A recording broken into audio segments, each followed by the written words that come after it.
Olá, aluno, tudo bem? Seja bem-vindo à 8ª aula do projeto Estudos Continuados em Matemática. Eu sou a professora Camila Fogaça de Oliveira, eu sou mestre e doutoranda no Programa de Ensino de Ciências e Educação Matemática pela Universidade Estadual de Londrina. O tema da aula de hoje é Equação do Primeiro Grau. Para aqueles que estão acompanhando, vão acompanhar a nossa aula via Skype, o endereço de e-mail é camila.fogaca@croton.com.br. Nós pedimos também para que os polos enviem lista de presença do projeto, também para este e-mail e também fotos dos alunos participantes. Eu vou dividir a aula de hoje com o professor Diego Fogaça.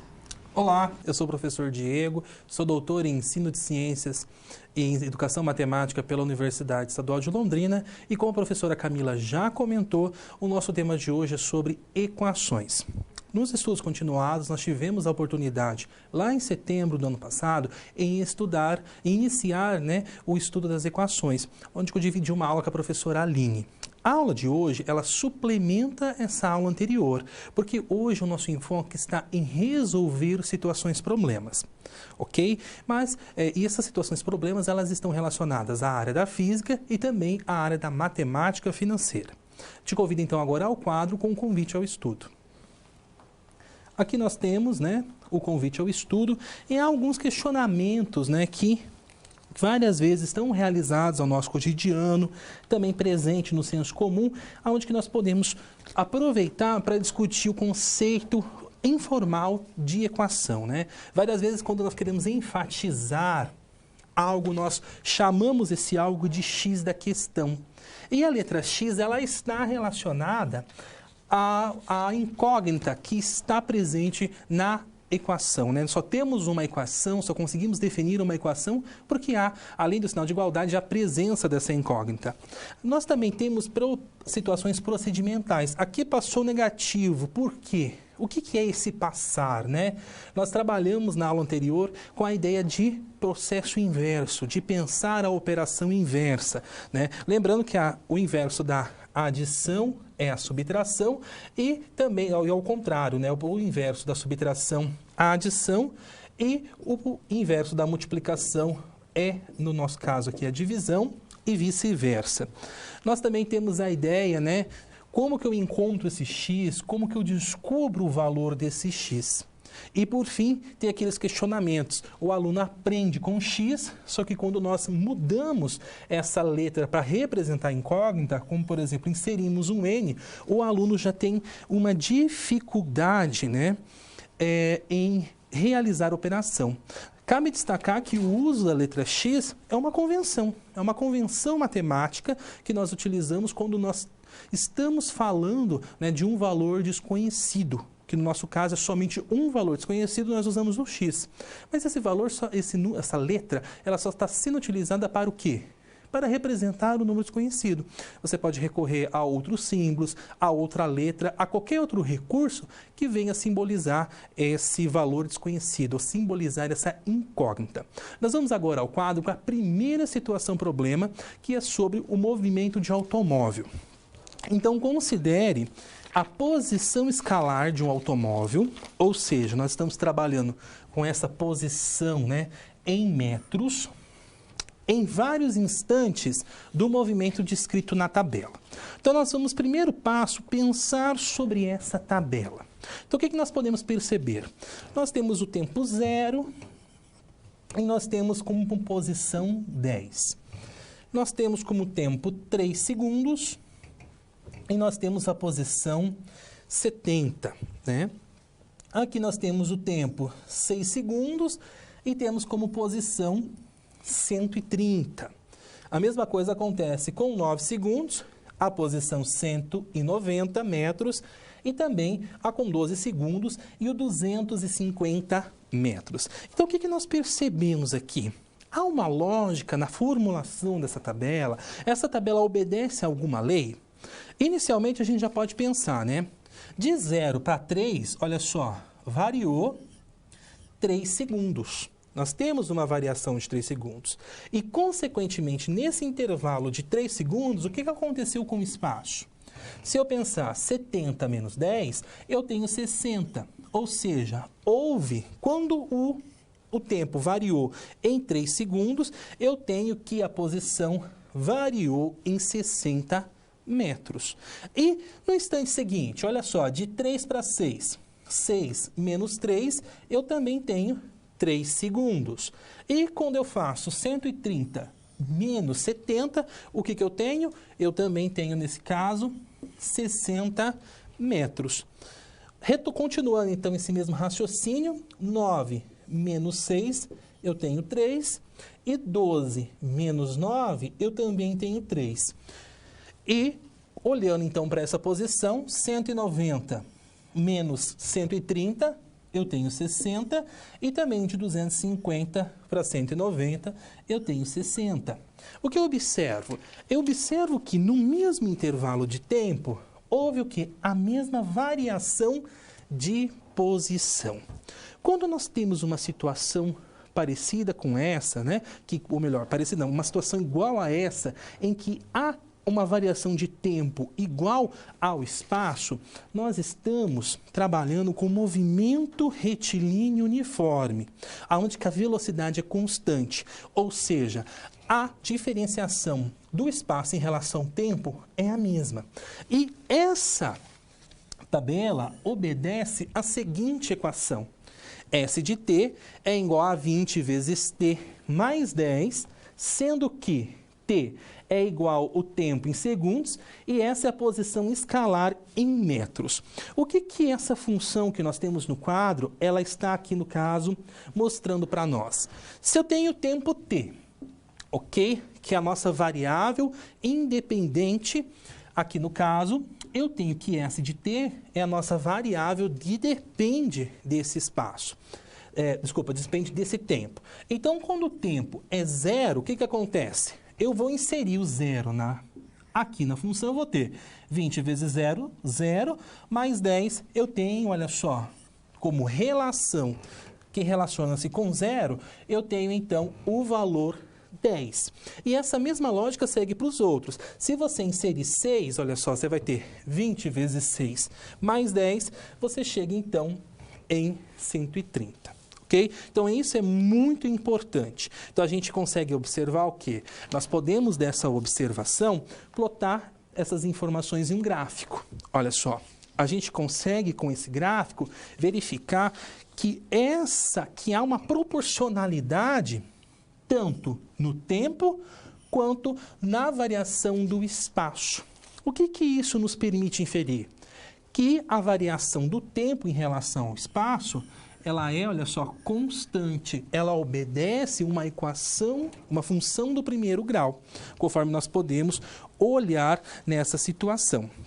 Professora Camila, mas se eu tenho uma posição e não mais, no nosso caso, né, o tempo, uma posição de 350 metros, por exemplo, como que eu posso determinar esse tempo? Então, veja, nós temos uma pergunta que o professor Diego acabou de nos fazer.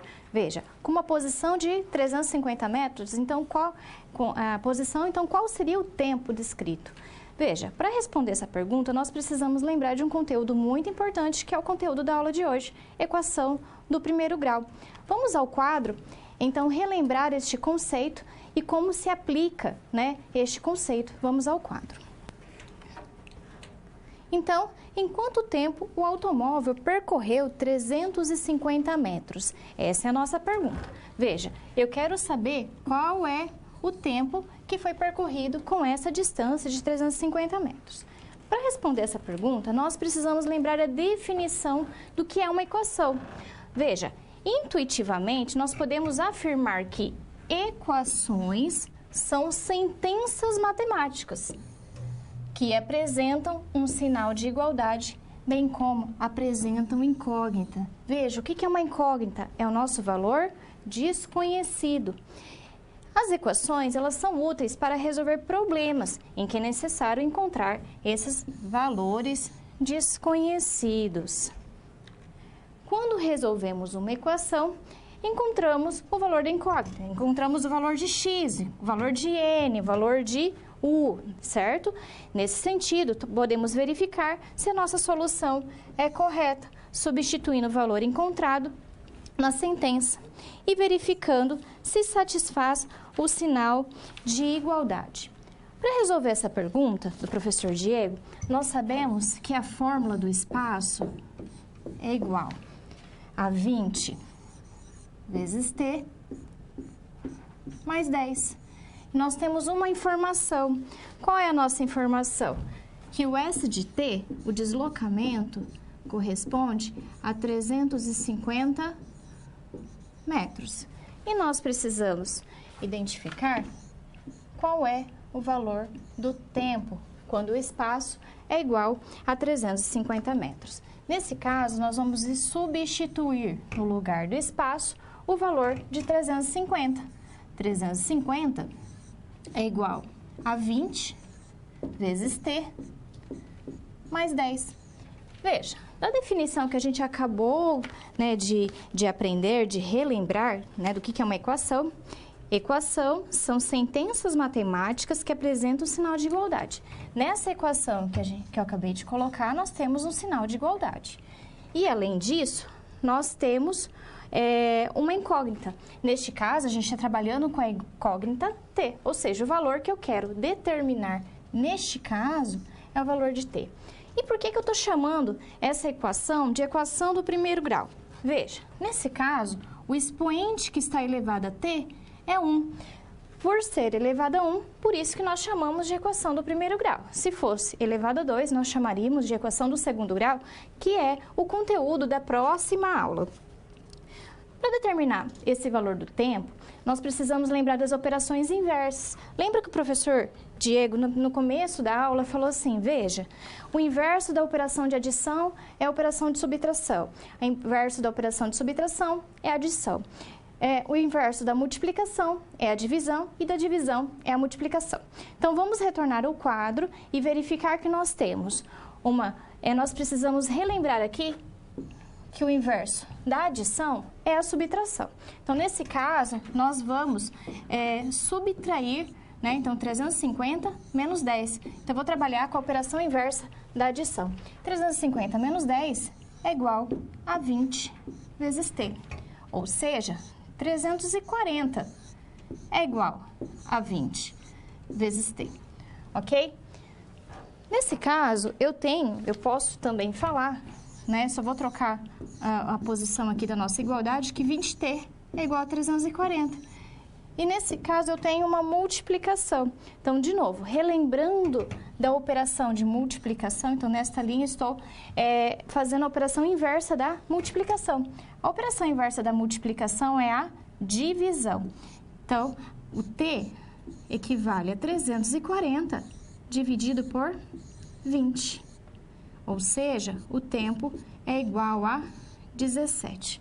Veja, no nosso problema, nós tínhamos como unidade de medida que o tempo é 17 segundos. Como é que eu faço para confirmar que a nossa resposta está correta, né? Então, nós podemos verificar se a solução é correta, substituindo o valor encontrado na sentença e verificando se satisfaz a igualdade. Neste caso, a gente vai trabalhar com uma prova real, para verificar se essa resposta que a gente acabou de encontrar está correta. Veja, nós sabemos que 350 é igual a 20 vezes o valor do tempo mais 10. Nós acabamos de encontrar que o valor do tempo equivale a 17 segundos. Então, 20 vezes 17 mais 10. Nesse caso, eu estou trabalhando com uma expressão numérica. Eu preciso saber quem que eu faço primeiro, a operação de multiplicação ou de adição. Primeiro, a gente precisa fazer a operação de multiplicação. 350 é igual a 20 vezes 17. 340 mais 10. Ou seja, nós verificamos que realmente 350 é igual a 350. E nós confirmamos a nossa solução. A gente confirmou que a nossa resposta realmente é 17.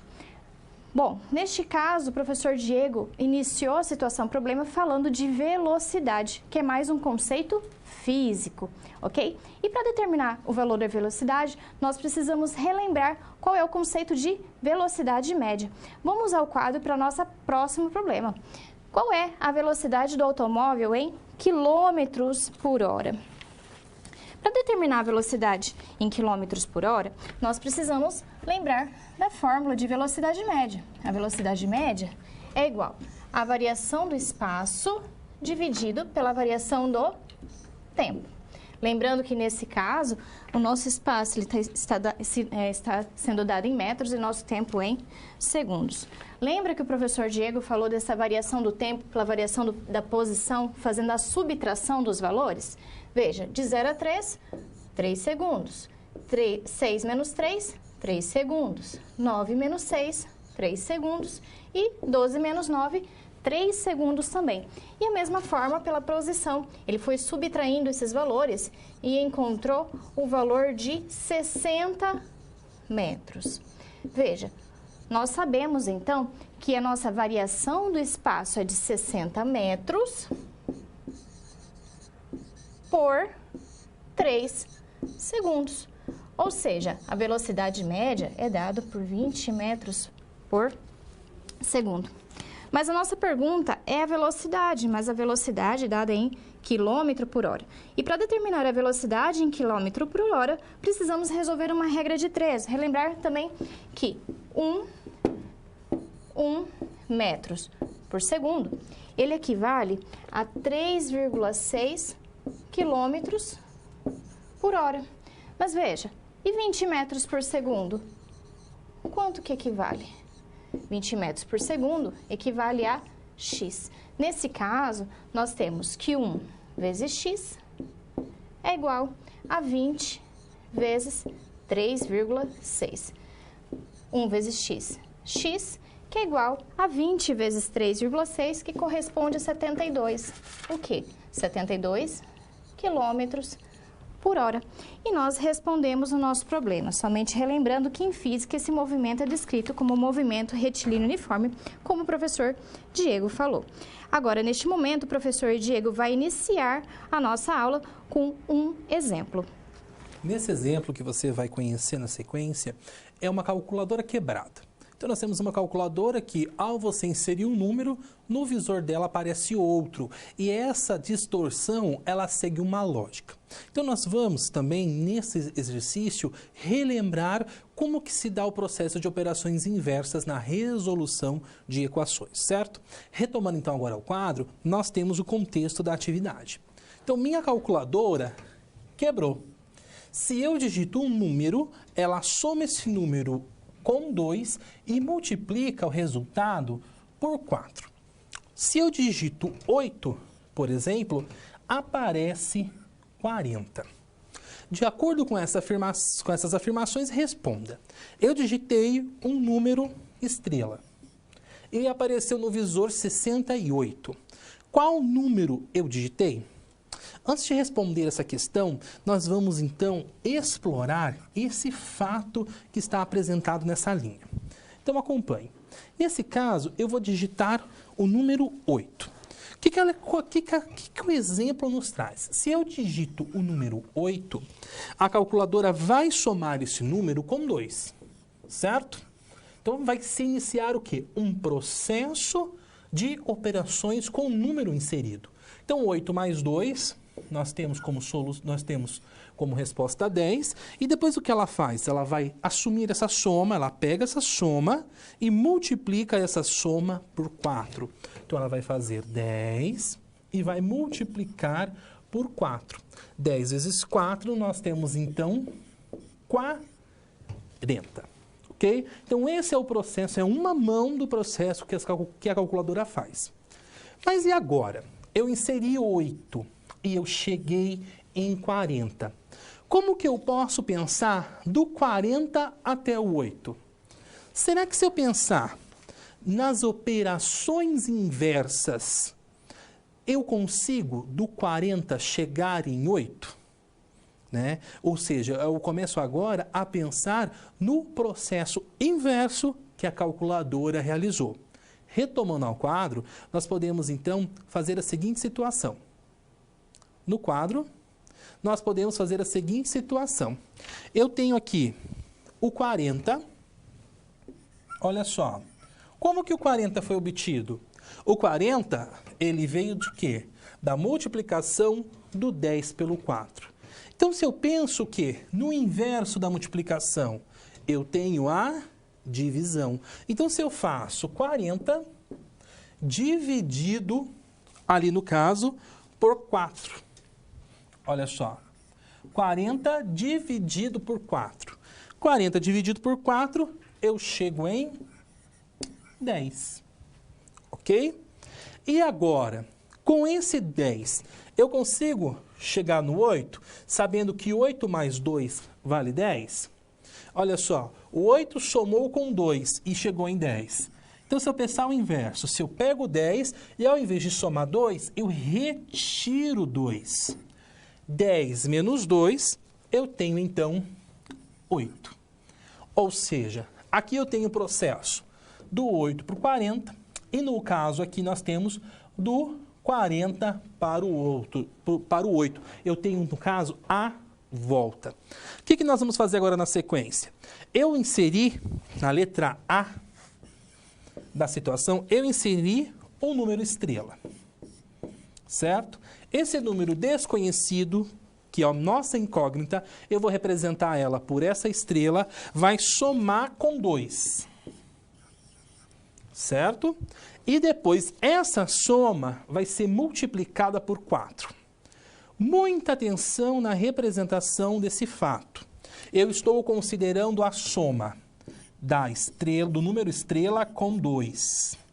Então, como é essa soma que vai multiplicar 4, eu tenho que colocar essa soma entre parênteses. Porque se eu não indicar entre parênteses, quando eu faço a leitura da sentença, o que acontece? Pela hierarquia das operações, você faz essa multiplicação. Mas nós não queremos isso. Nós queremos o 4 multiplicando a soma. Então, muita atenção com o uso desses, dos parênteses, né, que são esses elementos no caso das expressões numéricas. Então, o que acontece? Aí, esse número estrela somou com 2, somado com 2, multiplicou 4 e nós chegamos em 68. Agora, do 68 para o estrela, que é o processo inverso, nós podemos pensar o quê? Em equação, mas também podemos pensar da seguinte forma. O 68 não veio da multiplicação do parênteses estrela mais 2 com 4? Se eu pegar o 68, olha só, e dividir por 4, ou seja, o que eu vou obter com isso aqui? 68 dividido por 4, eu tenho 17. O que eu já posso concluir desse processo inverso que eu fiz? Que a soma de estrela mais 2 vale 17.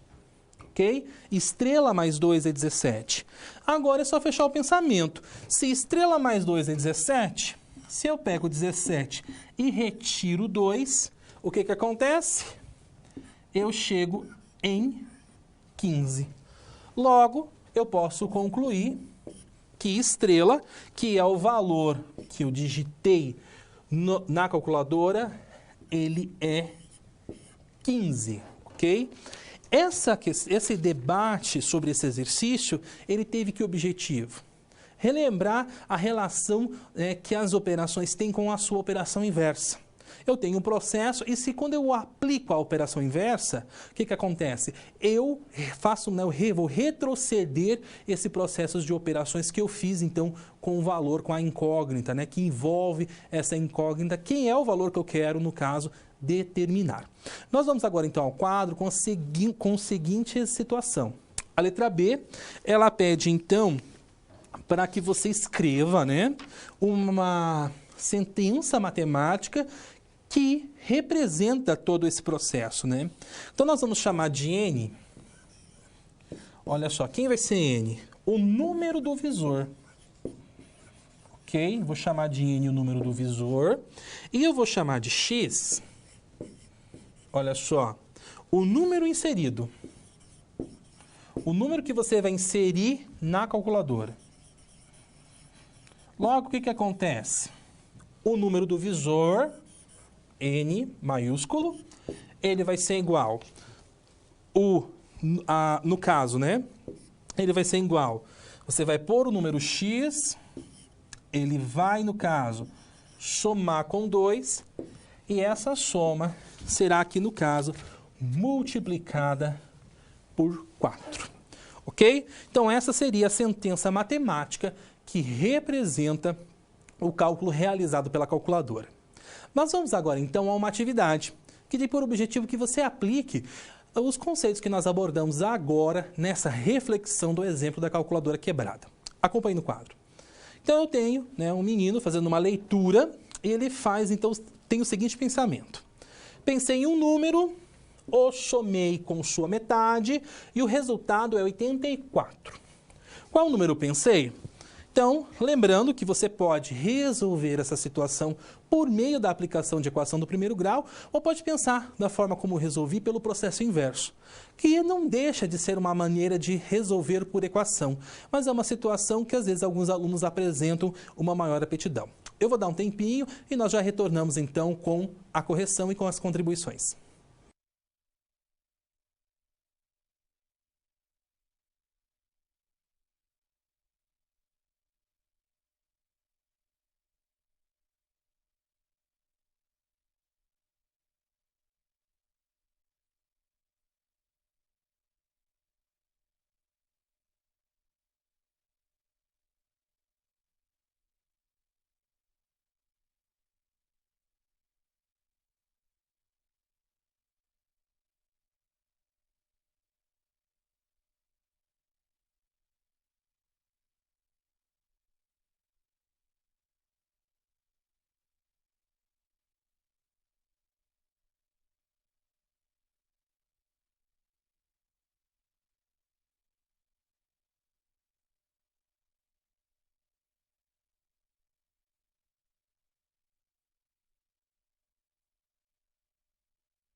Retornando então da atividade, eu quero agradecer a contribuição.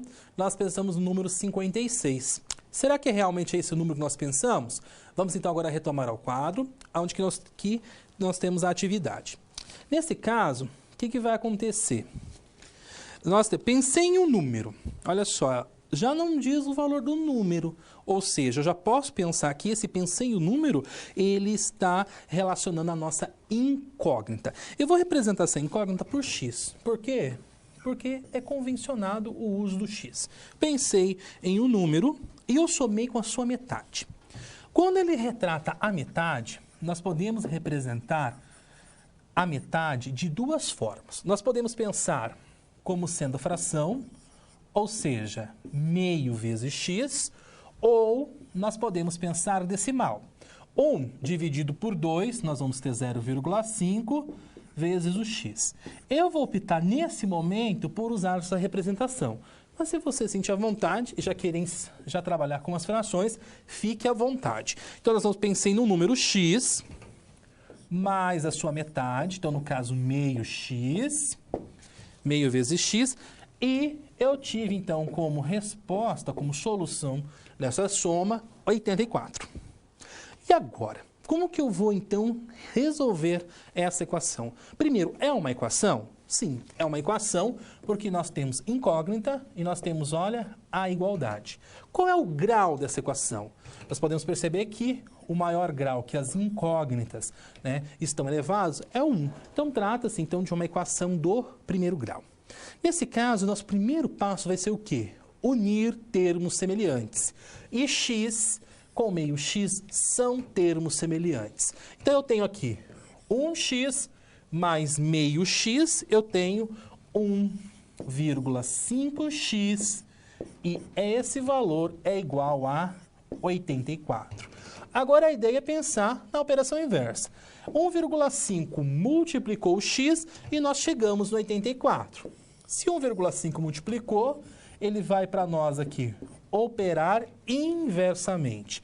Então, x é igual a 84 dividido por 1,5. X é igual a 84 dividido por 1,5. Nós chegamos, então, no 56. Então, qual foi o número que eu pensei? Eu pensei no número 56. Agora, a professora Camila irá apresentar uma nova situação-problema. Agora nós vamos para a nossa segunda situação-problema e ela trata sobre o tema de deformação de molas.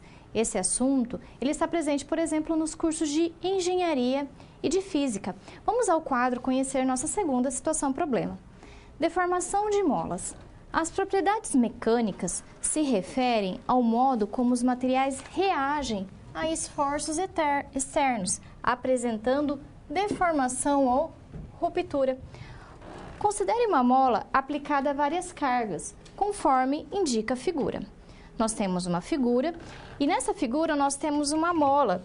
Nesse primeiro momento aqui ela está no seu estado inicial, ou seja, ela não apresenta deformação, mas quando a gente aplica um peso na mola, ela se deforma. Veja, ela tem uma pequena deformação.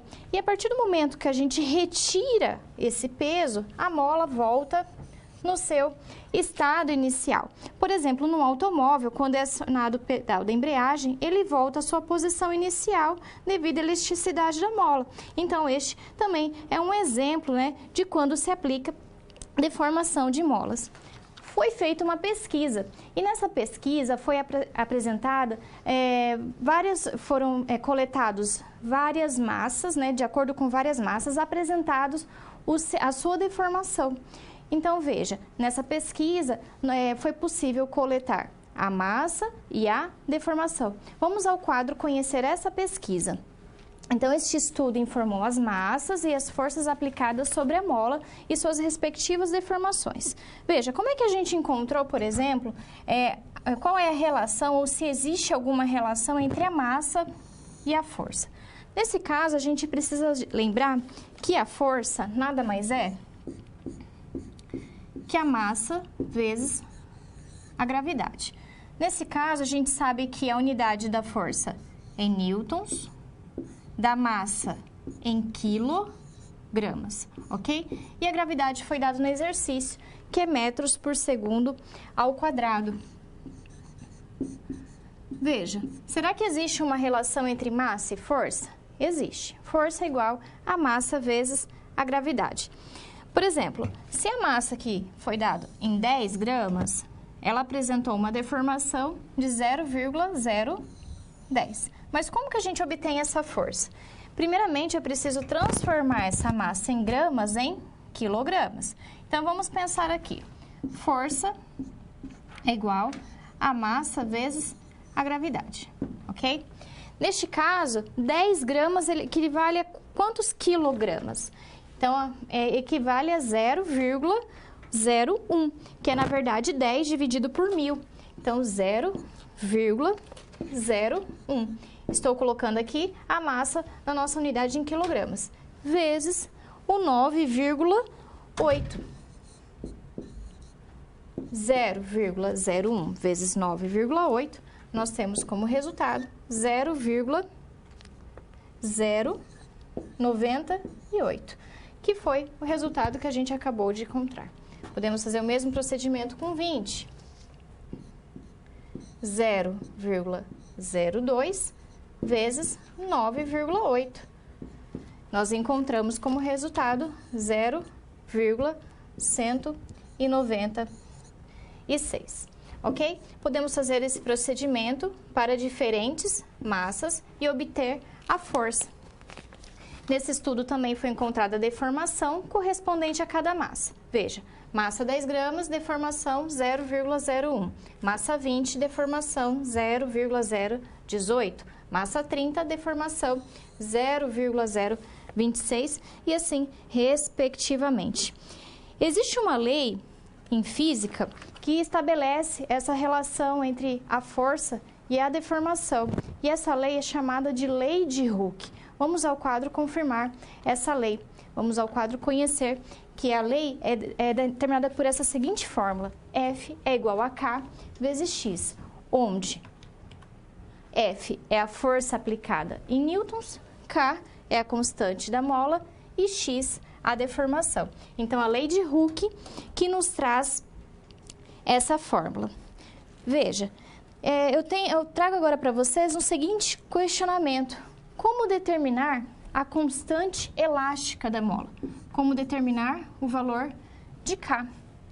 Dividimos o valor da força aplicada pela sua respectiva deformação. Mas por que a gente pode simplesmente fazer essa divisão? Veja, o que eu acabei de apresentar? Que F é igual a K vezes X, que nos diz que é a fórmula da lei de Hooke.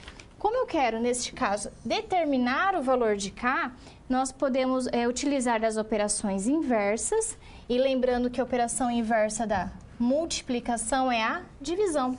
Então, F dividido por X é igual a K. Ou seja, a equação do primeiro grau nos permite determinar esse valor da constante. Olhando para essa tabela, que foi feita essa pesquisa, nós temos diferentes forças para diferentes forças, diferentes deformação. Então, nós vamos realizar a divisão da força pela sua respectiva deformação. Quanto que é 0,098 dividido por 0,01? 9,8. Da mesma fórmula, 0,196 dividido por 0,018. 10,9. 0,294 dividido por 0,026, 11,3. 0,392 dividido por 0,035, 11,2. 0,490 dividido por 0,43, 11,4. Veja, nesse caso, a gente não obteve o mesmo valor da constante. Como nós podemos, que maneira que nós podemos determinar o melhor valor para a constante? Veja, a média aritmética desses valores nos permite identificar qual é o melhor valor para essa constante. Então, nós agradecemos a contribuição de vocês que nos deram o valor correto dessa constante. Mas como nós podemos determinar agora qual é o melhor valor da constante? A média aritmética desses valores nos permite determinar qual é esse valor. Vamos ao quadro, então, realizar a média aritmética desses valores para determinar o valor da constante. A constante média, é dada pela soma de todas essas constantes, 9,8 mais 10,9 Nós somamos todos os valores, ok? Até o 11,4. E vamos dividir pela quantidade de valores que nós temos nessa tabela. Nós temos são 5 valores, né?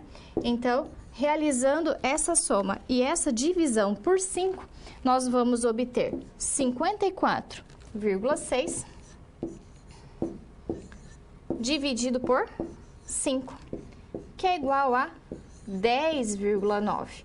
Veja, a constante média é igual a 10,9. Nós agradecemos novamente a contribuição que vocês estão dando na aula de hoje. Então, veja, a partir desse momento, nós podemos substituir o valor da constante K na nossa fórmula. F é igual a K vezes X.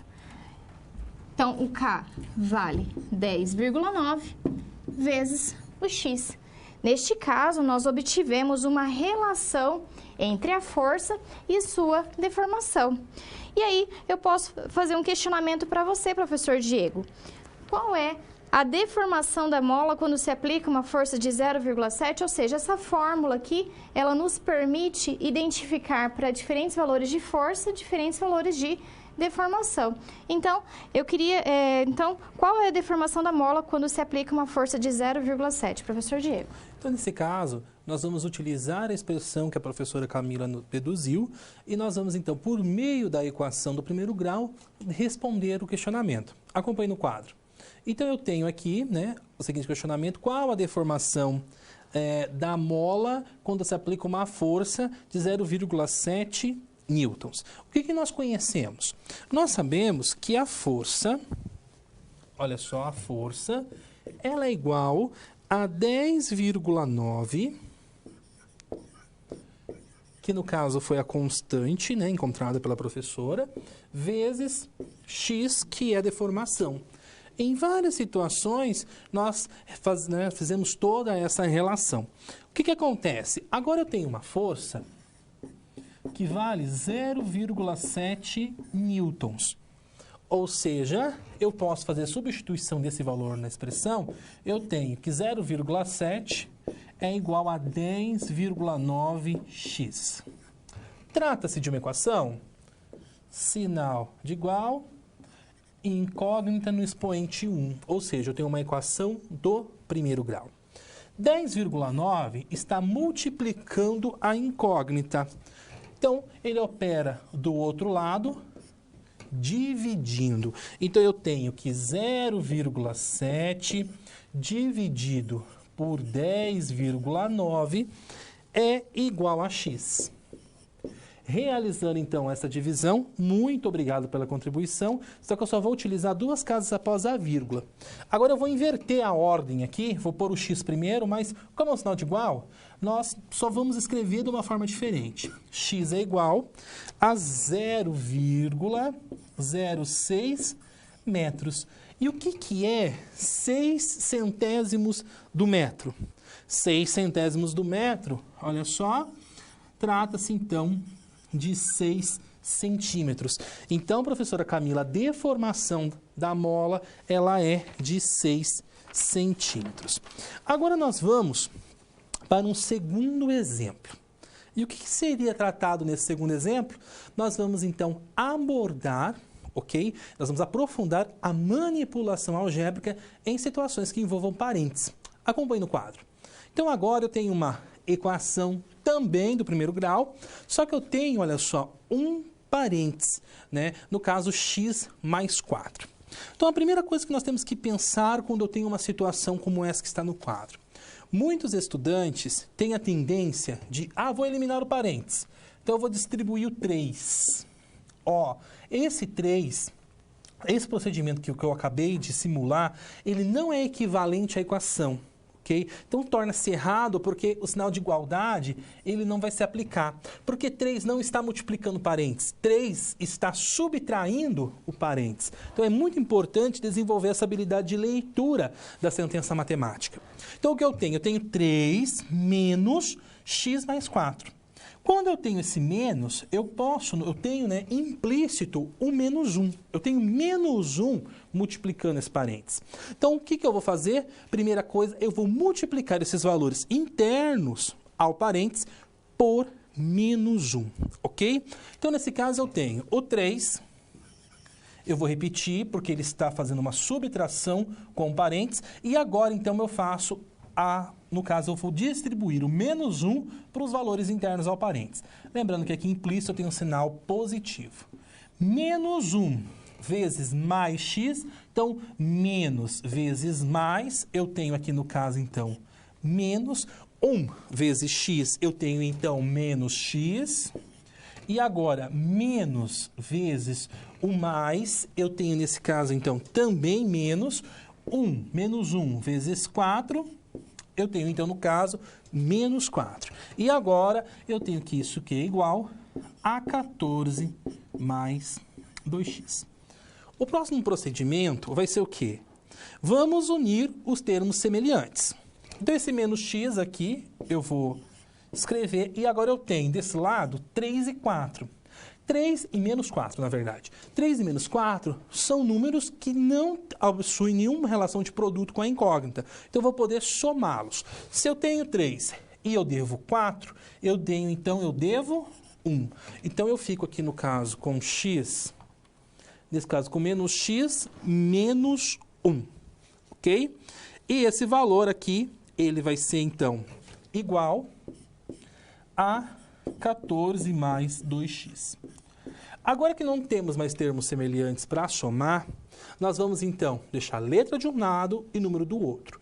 Há uma convenção de deixar letra no primeiro membro e número no segundo membro.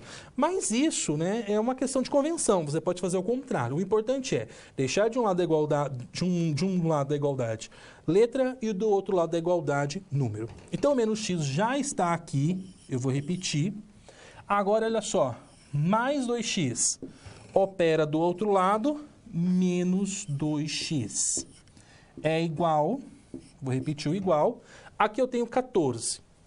Repito 14, que já está nesse lado da igualdade, e olha só, o menos 1, ele opera para nós aqui, no caso, mais 1. Ok? Ele operou para nós aqui, mais 1. Agora, eu penso, eu devo um x, eu devo 2x, eu devo 3x. Eu devo aqui 3x é igual, aqui eu tenho 14 mais 1, aqui no caso, né, eu tenho menos 14 mais 1, eu tenho aqui nesse caso 15. Ok? Menos 3 está multiplicando x, ele opera do outro lado, dividindo. Então, eu vou ter x igual a 15 dividido por menos 3. Nesse caso, mais dividido por menos, eu tenho, então, menos. 15 dividido por 3, eu tenho, então, 5. Ou seja, eu tenho menos 5. Mas será que menos 5 é a solução dessa equação? É necessário verificar se menos 5 satisfaz ou não a equação. E uma forma de fazer isso, como a professora Camila já apresentou, é pela prova real. Ou seja, eu vou inserir menos 5 no lugar do x e vamos verificar se ela vai ou não vai satisfazer a equação. Então, eu tenho 3 menos 5 mais 4 é igual a 14 mais 2 vezes menos o 5. Então, aqui eu tenho menos 5. Agora, eu faço, então, primeiro, a operação que está em parênteses. Então, eu tenho menos 5 mais 4, eu tenho menos 1. Isso aqui vai ser igual. Nesse caso, como a prioridade é essa multiplicação, então, eu repito 14 mais vezes menos, 2 vezes 5, 10. Então, eu tenho aqui, nesse caso, menos 10. Aqui, menos com menos, eu vou acabar tendo mais. Então, 3 mais 1, eu tenho 4. E aqui eu tenho 14 menos 10, eu tenho 4. Ou seja, 4 é igual a 4. Então, eu verifico que, no caso, o valor menos 5, ele satisfez a equação. Nós vamos, então, agora para a segunda atividade, que tem por objetivo que você aplique esses conhecimentos, essa manipulação algébrica envolvendo os parentes. Acompanhe no quadro. Então, nós temos a seguinte situação. 2 menos 3 vezes 2x mais 1 igual a 7x, ok? Então, muita atenção com as operações, muita atenção com a prioridade das operações e nós já retornamos, então, com a correção dessa atividade.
Nós agradecemos a contribuição de vocês. Será que a resposta correta é menos 1 sobre 13? Vamos ao quadro verificar qual é a solução da nossa equação. Veja, nós precisamos lembrar qual operação que nós precisamos iniciar a resolução. Neste caso, operação de multiplicação. Veja, vou copiar primeiro 2 e agora vou realizar a multiplicação. Primeiramente, nós devemos lembrar do sinal, né? Então, sinais diferentes. Negativo, 2 vezes 3, 6, x. Ou seja, eu fiz o 3 vezes o 2x, ou menos 3 vezes 2x. Agora, eu vou fazer menos 3 vezes mais 1. Menos 3 vezes mais 1, novamente, eu preciso lembrar do jogo de sinal. 3 vezes 1, 3, que é igual a 7x. Veja. A partir dessa igualdade, né, dessa equação, nós precisamos lembrar que para resolver nós precisamos deixar de um lado os termos que possuem x e do outro lado os termos que possuem número. Então, por exemplo, menos 6x, né, é menos 7x, por quê? A operação do 7x é positiva e o inverso da adição é subtração. Então, nós devemos realizar menos 6x menos 7x. E nós devemos inverter os sinais do 2 e do 3. Inverso da adição, subtração. Inverso da subtração, adição. A partir desse momento que eu deixei o x de um lado e o número do outro, eu preciso juntar os termos semelhantes. Nesse caso, eu devo 6, eu devo 7. Eu devo 13x, que é igual. devo 2, tenho 3, portanto, eu tenho 1. Atenção, nesse caso, eu vou inverter a operação de multiplicação. X é igual a 1 dividido por menos 13. Não se deve trocar o sinal do 13. O sinal do 13 se mantém. Nós trocamos a operação de multiplicação. Nós realizamos a operação inversa da multiplicação para divisão. Em matemática, é convencionado que o sinal ele não fica no denominador da nossa fração, que é na parte de baixo. Nós devemos deixar o sinal no numerador. Então, aqui nesse caso, nós devemos realizar o jogo de sinal. Mais com menos, então veja, nós também realizamos jogo de sinal na divisão, ok? Então, menos 1 sobre 13. Novamente, vamos verificar se essa solução está correta por meio da prova real. Então, a nossa conta é 2 menos 3 vezes 2 vezes o x. A gente encontrou que o x vale menos 1 sobre 13. Então, 2 vezes menos 1 sobre 13, mais 1. Será que é igual a 7 vezes menos 1 sobre 13? E o que é bacana com essa prova real que nós vamos realizar agora? O bacana é que nós vamos relembrar das operações com fração, lá das primeiras aulas que vocês já assistiram com a gente. Veja, novamente eu preciso lembrar que eu tenho que realizar a multiplicação, mas para realizar primeiramente a multiplicação, nós devemos resolver o termo que está no parênteses. 2 menos 3 vezes. Veja, é 2 vezes menos 1 sobre 13. Como que a gente multiplica a fração? Mas por que a fração, professora? Porque embaixo do 1, no nosso denominador, embaixo do 2, né, nós temos o 1, certo? O 1 é nosso elemento neutro da divisão. Então, na multiplicação, nós devemos realizar numerador com numerador e denominador com denominador. 2 vezes menos 1, menos 2. E 1 vezes 13, 13. Mais 1. Será que isso é igual ao resultado dessa outra multiplicação? Lembrando que nós temos o 1 e na multiplicação de fração nós devemos realizar numerador com numerador e denominador com denominador. 7 vezes menos 1, menos 7. 1 vezes 13, 13. Veja, nós devemos agora realizar novamente o parênteses. Então, 2 menos 3 vezes. E no parênteses, nós devemos relembrar como que a gente faz soma de fração. Soma ou subtração de fração, nós devemos realizar o mínimo múltiplo comum entre os fatores. No caso, entre o 13 e o 1, que é 13. 13 dividido por 13, 1 vezes menos 2, menos 2. E 13 dividido por 1, 13. 13 vezes 1, 13. Que é igual a menos 7 sobre 13. 2 menos, tenho 13, devo 2, portanto, eu tenho 11 sobre 13, que é igual a menos 7 sobre 13. Novamente, nós devemos relembrar que a operação de multiplicação deve ser realizada primeiro, né? Então, 3 vezes 11 e 1 vezes 13. 2 menos 33 sobre 13. Será que isso é igual a menos 7 sobre 13? Será que a nossa conta está correta? Lembrando que nós temos uma subtração de fração, devemos lembrar que o denominador é igual a 1. O mínimo entre 1 e 13 é 13. Então, 13 dividido por 1, 13, vezes 2, 26. Menos 13 dividido por 13, 1. 1 vezes 33, 33. Que é igual a menos 7 sobre 13. Então, agora a gente só precisa realizar essa subtração. 26 menos 33 é igual a menos 7 sobre 13. E, portanto, menos 7 sobre 13 é igual a menos 7 sobre 13.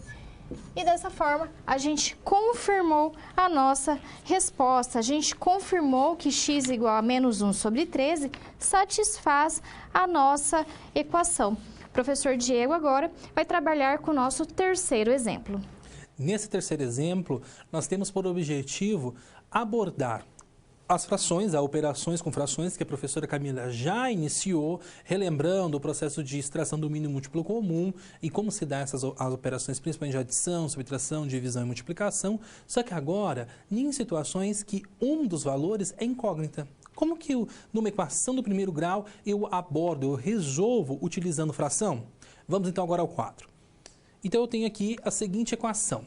3x mais x sobre 2 é igual, no caso, a 21. A primeira coisa que nós vamos fazer é o quê? Nesse caso, nós não temos parênteses, nós temos letra de um lado, número do outro, está todo mundo bonitinho, divididinho.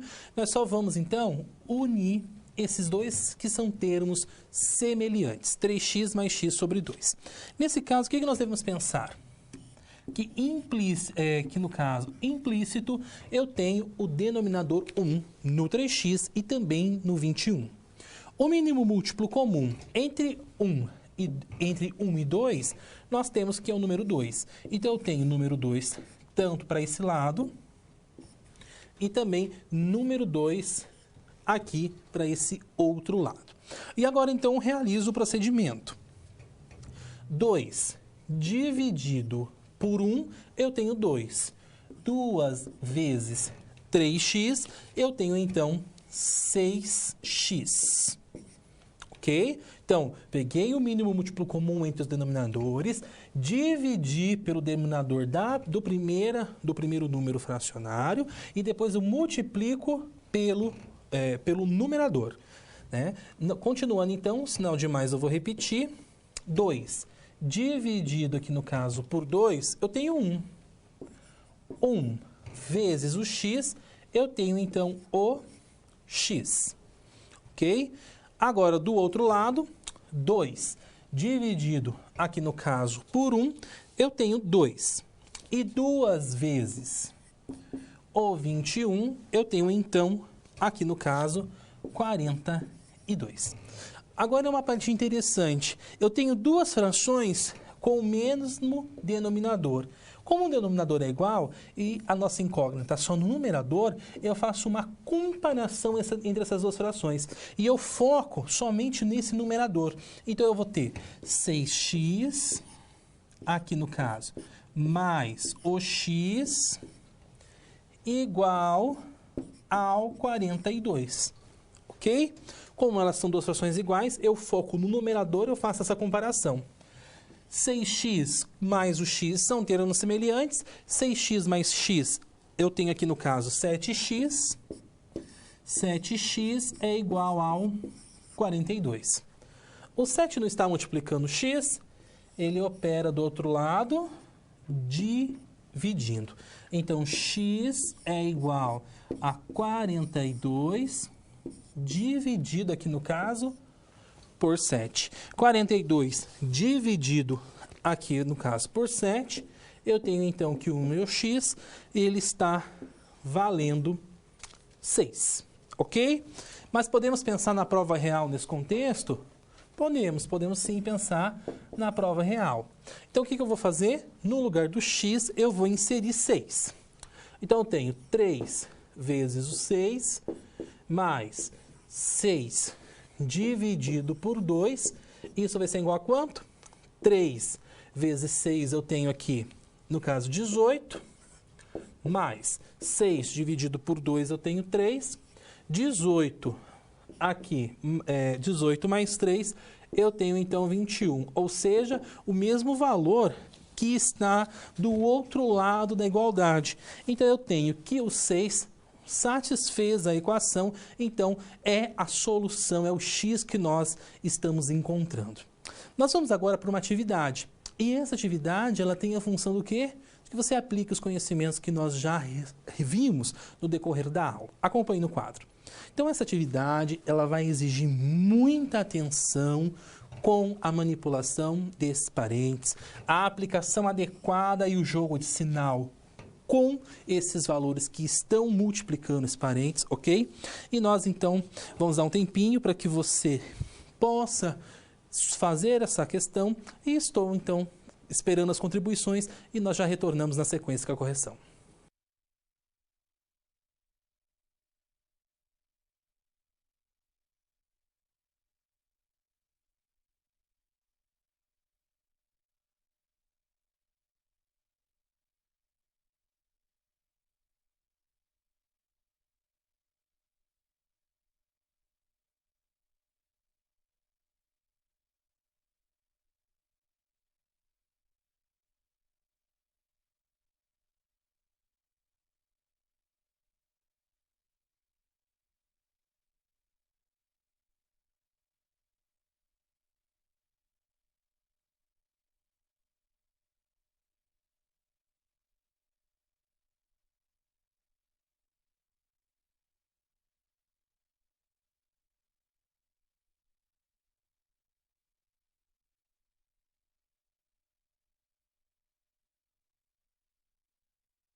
Retornando então da atividade, vamos ao quadro com a correção. Então, muita atenção nesses procedimentos, ok? Então, nós temos que 3 está subtraindo o produto do 2 com parênteses. O que eu vou fazer? Vou somente baixar esse 3. Agora, eu tenho menos 2 e eu vou distribuir esse menos 2 entre parênteses. Lembrando que implícito eu tenho aqui o sinal de mais. Então, menos 2 menos com mais, eu tenho aqui no caso menos, 2 vezes 2x, eu tenho então um 4x. Então, eu vou ter 4 menos 4x aqui, menos com mais, eu tenho aqui no caso menos, 2 vezes 7, eu tenho então 14. Agora, aqui eu tenho mais, eu tenho 3 vezes 3x menos 5. Vamos então agora pensar, vou distribuir o 3 por parênteses. Aqui eu tenho mais, então mais com mais, mais. 3 vezes 3x, eu tenho então 9x. E agora, mais com menos, menos. 3 vezes, no caso, 3 vezes 5, nós temos então 15. Isso é igual, aqui no caso eu tenho 3 vezes todo esse parênteses, então eu começo a distribuir esse 3. Lembrando que aqui é positivo e aqui também é positivo. Quando não aparece esse sinal, implicitamente nós entendemos que é positivo. Então, 3 vezes 4x, eu tenho então 12x. Lembrando que mais com mais é mais. E 3 aqui no caso, vezes o 5, né? Eu tenho aqui no caso 15 e mais com mais é mais. Eu tenho então mais 15. E agora então eu tenho aqui menos 1. Né? Menos 1 é a multiplicação do 3 com parênteses menos 1. Então, ele não faz parte dessa situação. Eu vou simplesmente fazer como aquele 3 e vou baixar. Menos 1. Agora, no segundo passo, o que nós vamos fazer? Vamos unir termos semelhantes para já facilitar essas operações. Então, eu começo a pensar. Eu tenho 3, ok? Eu tenho 3, aí eu tenho aqui, no caso, menos 14 e menos 15, ok? Então, eu penso mais fácil assim, eu devo 15, eu devo 14, no caso, eu estou devendo 29. Eu tenho 3 para pagar, eu devo, então, 26. Menos 26, e agora eu tenho aqui menos 4x mais 9x, eu tenho, então, 5x, ok? É igual, 12x está sozinho desse lado, eu vou repetir, não tem termo semelhante. E agora eu penso, 15 menos 1, nesse caso, então, eu tenho 14. Agora, eu vou deixar a letra de um lado e vou deixar número do outro. Então, eu tenho 5x, eu vou deixar esse mais 5x aqui. Então, vamos deixar o mais 5x aqui. E aqui eu tenho 12x. Então, 12x, ele opera menos 12x do outro lado, pensando na operação inversa, é igual a 14, que já está desse lado. E agora eu penso, eu tenho menos 26. Do outro lado, ele opera mais 26, ok? Agora, nós vamos pensar. Eu tenho aqui, no caso, mais 5x menos 12x. Se eu tenho 5 e eu devo 12, eu devo, então, 7x, e esse valor é igual a 14 mais 26. 14 mais 26, eu tenho, então, 40. O menos 7 não está multiplicando x, ele opera, então, do outro lado, dividindo. X é igual a 40 dividido por menos 7. Agora, como a professora Camila falou, só uma questão de representação que a gente faz esse jogo de sinal, né? Mais dividido por menos, nós vamos ter menos 40 sétimos. Tá? Então, agora, como que nós podemos verificar, a fazer a prova real desse valor, né? Então, você já pode perceber que essa atividade, ela tem uma situação que exige, no caso de nós, né, uma complexidade maior. Então, nós vamos agora na câmera de documentos, na calculadora, realizar essa... Aqui na calculadora, né, realizar, então, essa operação. Então, com muita atenção aqui na calculadora, olha só, nós vamos inserir no lugar do x o valor menos 40 sétimos. Então, pensando, eu tenho 3 menos, agora eu vou abrir parênteses, ok? Ali no caso, vezes, abriu parênteses. Eu tenho x. O meu x é uma fração, então eu vou trabalhar com ele como sendo fração. 2 vezes, ele é menos 40. Esse botão aqui é o botão da fração, ou seja, então menos 40 está no numerador, e agora eu passo então para o 7 no denominador, ok? Vou fechar esse parênteses, mais 3 vezes, vai abrir parênteses de novo, 3 vezes o x. Mas quem é o x? Menos 40 sétimos. Menos 40, vou pôr então o numerador, coloquei a fração, sétimos, certo? E vou apertar o sinal de igual. Então, eu tenho aqui um número, né? Eu tenho aqui um número, aonde que nós temos, deixa eu ver aqui. Gente, olha só, é 3 vezes 40 sétimos, mas tem um menos 5, eu esqueci do menos 5. Por isso que o valor já não estava batendo com o que eu tenho aqui, tá? Então, nós não íamos satisfazer a equação. Então, quando eu dou o sinal de igual, olha lá, menos 40, aqui ele está em número misto, se você apertar Shift, de novo aqui no valor da fração, olha só, a gente vai chegar no resultado. E agora, nós vamos, então, fazer o outro lado da equação. 3 vezes, abre parênteses, 4 vezes, menos 40 sétimos, certo? 40 sétimos, mais o 5, fecha parênteses, menos 1, certo? Deixa eu ver aqui, menos 40 sétimos, menos 1. Aqui, menos 382 sobre 7. Essa é a resposta final. Eu vou voltar na primeira, que eu devo ter errado alguma coisa na hora que eu coloquei.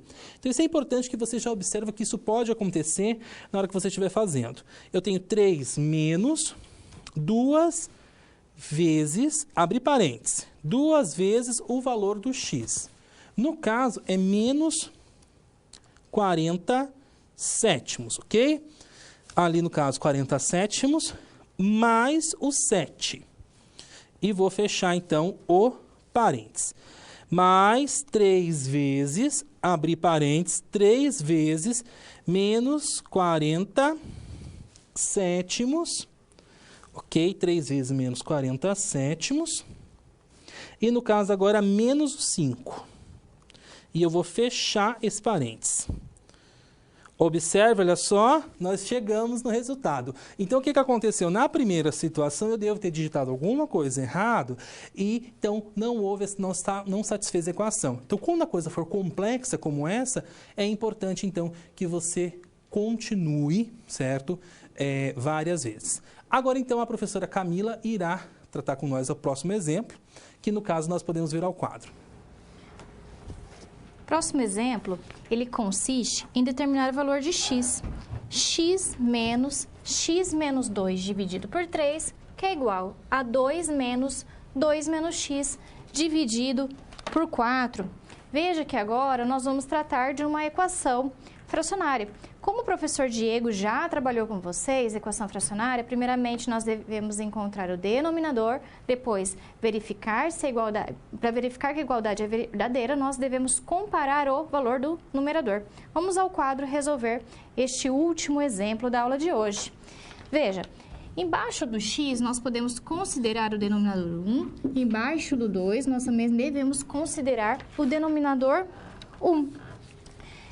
Então, veja, para realizar essa equação fracionária, nós vamos realizar o mínimo múltiplo comum entre todos os denominadores. Nesse caso, vamos considerar o denominador 3 e o denominador 4. Qual o número que tem nas duas tabuadas ao mesmo tempo? Veja, o número 12, ele tem tanto na tabuada do 3 quanto na tabuada do 4. Por isso que o 12 é o mínimo múltiplo comum entre 3 e 4. Então, nós vamos considerar a nossa igualdade e vamos colocar nessa igualdade o denominador 12. Como nós devemos realizar? Nós vamos dividir pelo 1. 12 dividido por 1, 12. 12 vezes x, 12. Menos. Agora, 12 dividido por 3. 12 dividido por 3, 4. Só que o 4, ele está multiplicando x menos 2. Então, nós vamos realizar essa operação depois. Por quê? Para que a gente se atente ao valor do sinal e os valores da multiplicação. Da mesma forma, nós vamos realizar do outro lado. Mas veja que a professora errou, ok? Ó, 12 dividido por 1, então vamos para o primeiro membro, tá? 12 dividido por 1, 12. Vezes x é 12x, ok? Então, nós devemos se atentar à nossa equação. Então, voltando assim para a nossa outra igualdade, né? Nossa outra parte, vamos realizar novamente essa divisão de fração. 12 dividido por 1, 12. 12 vezes o valor do 2 agora. 12 vezes 2, 24. Menos. Novamente, nós vamos fazer a divisão. 12 dividido por 4, nós vamos encontrar o número 3. E o 3, nós vamos multiplicar por 2 menos x. Agora, nós sabemos que realmente 12 é igual a 12. Nós vamos agora comparar os valores do numerador. 12x menos 4 vezes x menos 2 é igual a 24 menos 3 vezes 2 menos x, ok? Agora, nós precisamos lembrar das operações que nós devemos realizar primeiramente a multiplicação. Então, o 4 nós vamos multiplicar pelo x, o menos 4, e o menos 4, novamente, nós vamos multiplicar pelo menos 2. E, da mesma forma, nós vamos multiplicar o menos 3 por 2 e o menos 3 por menos x. Então, a gente tem como resposta 12x, menos 4 vezes x, menos 4. E menos 4 vezes menos 2 é mais 8, que é igual a 24... menos 3 vezes 2, 6. Então, veja que a gente está fazendo um joguinho de sinal, mas como é menos com mais, resultado negativo. E menos 3 com menos x, mais x. Vamos juntar os termos semelhantes. 12 menos 4, nós temos 8x mais 8. 8x mais 8 é igual a 24 menos 6. 24 menos 6, 18. Veja que, novamente, a professora esqueceu de colocar o 3 aqui, ok? 3 vezes x. Então, a gente precisa se atentar à multiplicação, porque é 3 vezes o x. Então, 24 menos 6, 18, mais 3x, ok? Agora, nós precisamos operar com fazer as operações inversas. Nós temos 8x... mais 8, que é igual a 18 mais 3x. Veja, a operação inversa da adição, subtração. 8x menos 3x é igual a 18. Qual a operação inversa da adição? Subtração também. Vamos juntar novamente os semelhantes, então a gente tem que 5x é igual a 18 menos 8, que é igual a 10. Novamente, a operação inversa da multiplicação é a divisão. X é igual a 10 dividido por 5, por isso que o valor de x é igual a 2. Novamente, nós podemos confirmar a nossa resposta fazendo a prova real. Veja, para fazer a prova real, vou substituir o valor de x por 2. 2 menos 2 dividido por 3 é igual a 2 menos 2. 2 menos 2 dividido por 4. Veja, quando eu falo 2 menos 2, eu estou considerando zero. E zero dividido por qualquer coisa, nós temos como resultado zero. Da mesma forma, 2 menos 2, 0 dividido por 4, 0. Então, a gente já encontrou de forma imediata que 2 é igual a 2. Então, a nossa resposta, x é igual a 2, está correta. Nas aulas anteriores, foram tratados assuntos, por exemplo, como juros simples e juros compostos. Então, a nossa última situação problema vai tratar de juros simples. Vamos ao quadro verificar mais esta situação problema. Juros simples. Você emprestou R$100 ao seu amigo, que, de acordo com o combinado, vai pagar R$130 ao final de ter meses completos, sob uma taxa de juros simples a 10% ao mês. Em quanto tempo você receberá esse valor de empréstimo? Veja, o giro simples, ele incide no capital inicial. E essa é realmente a diferença com juros compostos, que a taxa incide sobre o capital acumulado. Então, é por isso que nós estamos tratando, né, nessa situação, problema de juros simples. Lembrando que na fórmula de juros simples nós temos uma fórmula, né, e a fórmula nos diz que juros é igual a C vezes I vezes T. Mas o que é isso? O J, ele nos indica o juros, e os juros é dado em reais. O C é o nosso capital, que também é dado em reais. I é a taxa de juros ao mês.